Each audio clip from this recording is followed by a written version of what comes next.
మా father age వచ్చి 69 years.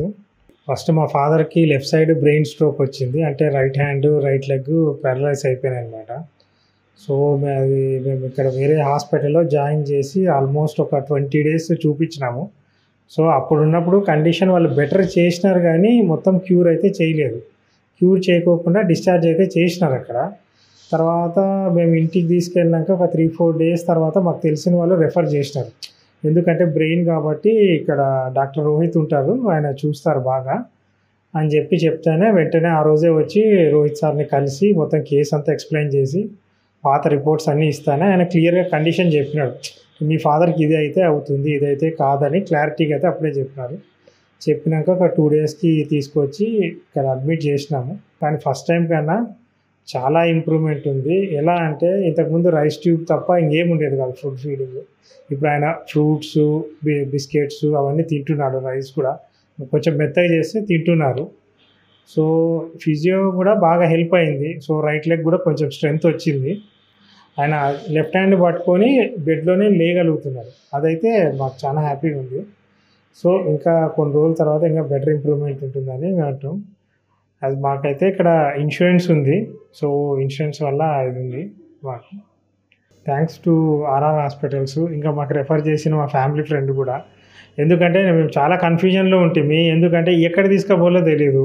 ఒకరేమో బెంగుళూరు తీసుకోమంటారు, ఒకరేమో హైదరాబాద్ తీసుకోపోమంటారు. పోయేది కాదు కానీ అక్కడ సర్టెన్ కరెక్ట్ పర్సన్ అనేది దొరకాలి కదా అది. సో, ఇక్కడ వచ్చిన వెంటనే ఆయన పాత రిపోర్ట్ చూసి నీట్‌గా డయాగ్నోస్ చేసి మళ్ళా ఇక్కడికి వచ్చినాక మళ్ళా స్కానింగ్ తీపిచ్చినాక క్లియర్ కట్ అయితే చెప్పినారు. ఇది సిట్యుయేషన్. ఇంతవరకు ఇంప్రూవ్‌మెంట్ వస్తది, ఇంత చేయగలుగుతామని క్లియర్‌గా చెప్పినాడు. ఫిజియో కూడా బాగా ఇంప్రూవ్‌మెంట్ ఉంది. సో, ఇంతకుముందు అయితే బెడ్ పైన లేస్తున్నాడు. ఇప్పుడు ఇద్దరు పట్టుకుంటే నిలబడగలుగుతున్నాడు. యాక్చువల్‌గా ఫస్ట్ స్ట్రోక్ వచ్చిన వెంటనే 4-4.5 అవర్స్‌లో అంటే మీకు జస్ట్ సిమ్టమ్స్ కనిపిస్తాయి కదా! అంటే ఆయన ఇట్లా తిరగడం గానీ ఎట్లా మీరు గిన కర్నూల్‌లో ఉండింటే జస్ట్ మీకు చిన్న డౌట్ అది స్ట్రోక్ అనిపించినా కానీ ఫస్ట్ ఆర్ఆర్ హాస్పిటల్‌కి వస్తే మీకు ఫస్ట్ 4 అవర్స్‌లో ఇంజెక్షన్ వేసి అది వితిన్ 2 వీక్స్ చాలా రికవర్ అవుతారు. మాకి అది ఆ నాలెడ్జ్ లేక ఆ డిలే కావడం వల్ల మాకు ఇంత ఇదైంది.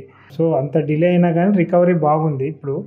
సో, ఇంకా టైం పడతది. మీరు ఎవరైనా అంటే చుట్టుపక్కల గానీ ఎక్కడైనా ఉంటే ఇది ఆర్ఆర్ హాస్పిటల్‌లో రోహిత్ సార్ స్ట్రోక్ స్పెషలిస్ట్ అనమాట. సో, మీరు ఈయనని కన్సల్ట్ చేసినా ఇక్కడ చేస్తే మీకు రిజల్ట్స్ అనేది చాలా బెటర్ ఉంటది. మేము వేరే చోట అన్నీ తిరిగినాము. అంటే బేసిక్‌గా ఈ స్ట్రోక్స్ అంటే బ్రెయిన్ స్ట్రోక్‌కి మాత్రమే. మీరేమైనా కొంచెం డౌట్ వచ్చి ఎవరైనా ఇట్లా స్ట్రోక్ ఉంది పక్కనోళ్ళు అన్నా కూడా వచ్చేస్తే మీకు ఇన్‌స్టెంట్‌గా ఇది చేయగలుగుతారు. ఎందుకంటే బ్రెయిన్ డ్యామేజ్ అయితే బాడీలో ఏం పని చేయదు. మేము మా ఫాదర్‌కి చూస్తున్నాం, చాలా బాధపడుతున్నాం. అదే ఫస్టే వచ్చింటే మాకు ఈ పాటికి ఆయన లేసి నిలబడేటోడు కదా! ఇప్పటికే బెడ్ పైన ఉన్నారు. బట్ బెటర్ లేసి నడుస్తున్నారు. ప్లస్ ఇక్కడ ఎవరైనా ఆరోగ్యశ్రీ గానీ ఇన్సూరెన్స్ ఉంటది కదా! అవన్నీ అప్లికబుల్ అవుతున్నాయి. ఫిజియోథెరపీ కూడా చాలా బాగుంది ఇక్కడ. సో, నిదానంగా జరుగుతుంది ఫిజియో కూడా బాగుంది. ఇంకోటేమంటే వీళ్ళు హోమ్ ఫిజియో కూడా ఇస్తున్నారు. సో, మేము డిశ్చార్జ్ అయినాక కూడా వీళ్ళ దగ్గరే హోమ్ ఫిజియో తీసుకుంటాం. వాళ్ళే వచ్చి రెగ్యులర్‌గా చేసిపోతారు. థ్యాంక్స్ టు ఆర్ఆర్ హాస్పిటల్ అండి.